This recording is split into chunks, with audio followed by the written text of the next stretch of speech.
Salam la famille, c'est comment Aou Bismillah Touni sur Cactus. Dogolente Mochila, depuis CEDEAO Moye sanction ta Mali contre la Sénégalais ou la population ou à société civile Morodo Ben, Anika Faramali diaspora Morom Fenebe Sénégal. Ou manifestation organisée pour que la Mali population soutenue, Anika autorité de la transition Moro Fene soutenue. Au Temenef Kofe, ou délégation do Blagabo Sénégal Kana, ou n'a premier ministre Kumana, ou Kuma Chama Fo. En plus, Premier ministre ka discours nous connaît et kuma dɔw fɔ Francima o jaru ye trop u y'a jaabi u tilala ka yira tuguni k'a fɔ k'u ka soutien bɛ Mali ye. Donc an ka Premier ministre fɛnɛ kuma dɔw fɔ n bɛna bɛɛ traduire aw ɲɛna comme d'habitude yani ka vidéo filɛ. Laisse-moi un petit like pour me donner de la force. C'est parti pour la vidéo.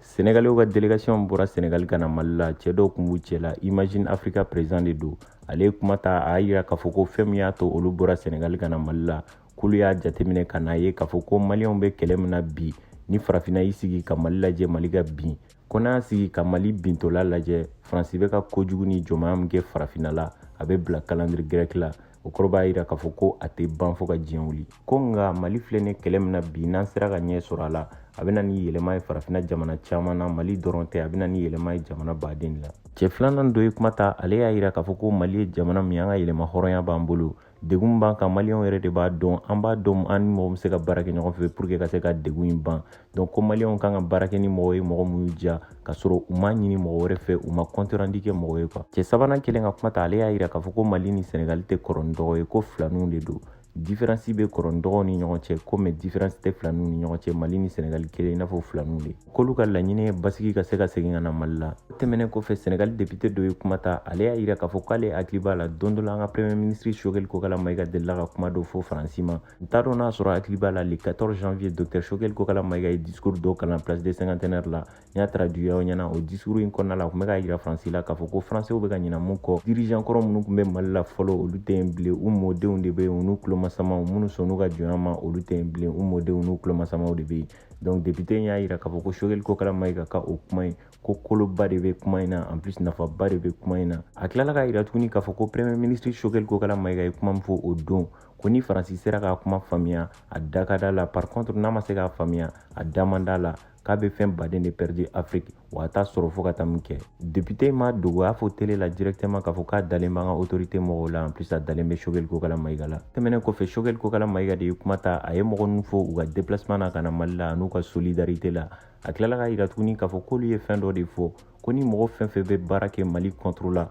mɔgɔ fɛn fɛn a ŋaniya b'i kɔnɔ k'a fɔ k'i bɛ Mali gouvernement in de bin olu se k'o tigilamɔgɔ kunbɛn u ka jamana kɔnɔ a seginna kuma kelen in de ka tuguni a ko CEDEAO mɔgɔw bɛ fɛ ka transition ban ka na ni élection ye olu sɔrɔla k'a fɔ ma k'u k'u janto ko parce que élection tɛ Mali solution ye k'u ka jateminɛ a bɛ san 30 bɔ Mali bɛ élection kɛ wagati bɛ coup d'état bɛ kɛ en plus basigi fɛnɛ tɛ jamana kɔnɔ donc k'u ka bila u kunna k'a fɔ ko élection tɛ solution ye a ko tiɲɛ don démocratie de b'a ɲini jamanadenw fɛ u ka élection kɛ ka président sigi mais Mali filɛ nin yɔrɔ min na bi an mago t'o la en plus élection tɛ se ka Mali kungow ɲɛnabɔ a y'a yira k'a fɔ ko tellement CEDEAO mɔgɔw t'u ka règles respecter ko coup d'état kɛra Mali la le 18 août 7h wagati la a ko k'an bɛ bali mun na 10h wagati la CEDEAO président de la commission ye communiqué kɛ k'a yira k'a fɔ ko Mali sanctionnera et pourtant o ka baara t'o ye yɛrɛ ko et pourtant président de la commission yɛrɛ man ka communiqué kɛ k'a yira k'a fɔ ko Mali sanctionnera ko conférence des chefs d'état de kan ka communiqué k'a yira k'a fɔ ko Mali sanctionnera u y'a fɔ BCEAO mɔgɔw fɛnɛ ɲɛna k'an ka wari min bɛ k'u k'o bloqué ko et pourtant BCEAO mɔgɔw ka sariya kɔnɔna la article dɔ bɛ yen n'o ye article 4 ye ko o article in b'a yira k'a fɔ ko yamaruya tɛ jamana wɛrɛ foyi gouvernement bolo ani institution foyi wɛrɛ bolo ka ordre di jamana wɛrɛ banque centrale ma c'est à dire jamana wɛrɛ BCEAO ma ko an bɛ bali mun na fɛnɛ le 10 juin mun tɛmɛna Faransi fɛnɛ décision ta ka sɔrɔ u m'a fɔ Mali gouvernement ɲɛna k'a fɔ k'u b'u ka sɔrɔsiw ta ka bɔ Mali la ko comme y'a to Faransi président dimina k'a fɔ k'a b'a ka sɔrɔsiw ta ka bɔ Mali la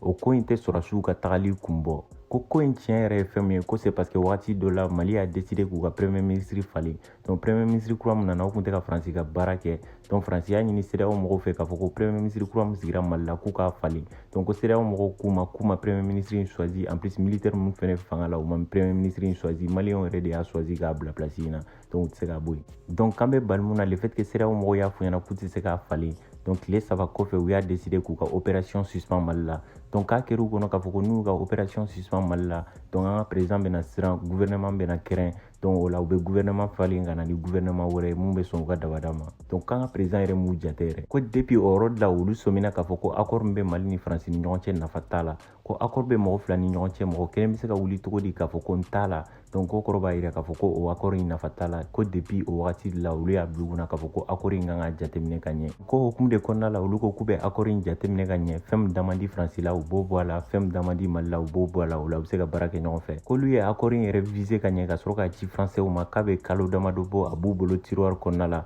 u bɛ ka bɛnbɛnbɛn de kɛ sisan ka se ka gouvernement in na bin délégation in déplacé kun ye ka na Mali la pour que k'a faamuya réellement fɛn bɛ ka passer Mali ni France ni ɲɔgɔn cɛ nin wagati in na a ma dogo mɔgɔ si la n ye video dɔ kɛ k'a expliquer ɲɛna k'a fɔ ko Choguel kun ye diplomate invité ka taa n'u ye conférence kɛyɔrɔ la ka essayer ka expliquer ɲɛna situation bɛ Mali ni France ni ɲɔgɔn cɛ nin wagati in na i t'a sɔrɔ hukumu de kɔnɔna la n'u fɛnɛ déplacera ka na ko in kunkun n'a ɲɛɲɛ bɛɛ dɔn fɛn bɛ ka passer Mali la nin wagati in na donc a ye fɛn caman f'u ɲɛna a tilala k'a ka brochure fɛnɛ d'u ma c'est à dire a ka livre dɔw kɔnɔna la a ko secret baden de b'a kɔnɔna la genre ko mɔgɔw n'u k'u minɛ u ka taa n'a ye u k'a kalan ka ɲɛ u bɛ fɛn camanba de don Mali kan a ye kuma laban ni fɛn min ye a y'a yir'u la k'a fɔ ko opération Serval min nana Mali la 2013 wagati la n'a yɛlɛmana ka kɛ Barkhane ye k'a sɔrɔ maliyɛnw yɛrɛ ma bɔ a kalama donc k'u ka commandant delila ka kuma dɔ f'u ka sɔrɔsiw ɲɛna ko Barkhane commandant ye tour kɛ u ka basiw la a selen u ka basi ba la a y'a fɔ u ka sɔrɔsiw ɲɛna k'a fɔ ko an kun bɛ yan a bɛ san 100 bɔ an seginna ka taa a bɛ san 60 bɔ ni zen an nana an bɛna san 100 de kɛ délégation mɔgɔ ninnu yɛrɛ dawagalen de tora u sigilen don u bɛ ka Choguel lajɛ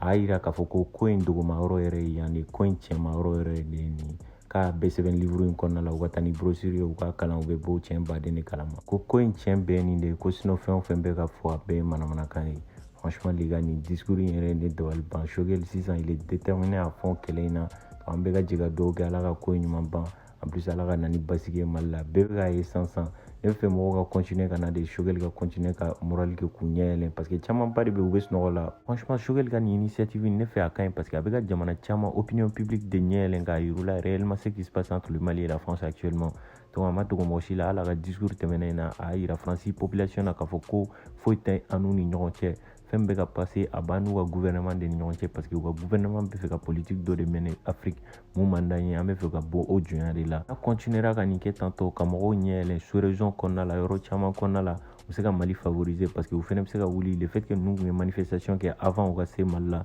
donc a bɛ se ka kɛ n'u taara u ka détermination tɔ bɛna continuer pour que ka Mali dɛmɛ a ka panafricanisme na pour que ka se ka Afrique libérer parce que déjà cɛ yɛrɛ ka discours daminɛ la a y'a yira k'a fɔ ko donc Mali filɛ nin ye kɛlɛ min na ko farafinna bɛɛ de kan ka dɛmɛ ko n'an sigi Mali ka bin donc ko farafinna bɛɛ de bɛ bin nin ye boda de dilen Afrique bɛɛ lajɛlen ma tantôt fɛn fɛn bɛ Faransi ka jɔnmaya kɔrɔ nin ye boda de dilen u ma donc u kan ka fara an kan de an ka kɛlɛ kɛ pour que an ka se ka bɔ da fɛ mais n'u y'a to da ka tugu a ko n'an ma fara ɲɔgɔn kan ka Mali dɛmɛ ni kɛlɛ in na a bɛ kɛ kalani gɛrɛkɛ ye o kɔrɔ b'a yira k'a fɔ ko ban wagati tɛna kɛ an ka jɔnmaya la bilen donc a hokumu de kɔnɔna la ne ko n k'a ɲɛna parce que n'u fɛnɛ taara u bɛ se ka mɔgɔ tɔw la sensibiliser ka fara ɲɔgɔn kan ka manifestation ni fɛnw kɛ pour que ka Afrique libérer nin kɛlɛ in tɛ Mali kɛlɛ ye bilen nin ye farafinna kɛlɛ de ye donc n'a ye vidéo aimé n'hésitez pas à liker commenter partager an bɛ ɲɔgɔn sɔrɔ vidéo wɛrɛ la c'était Cactus prenez soin de vous à la prochaine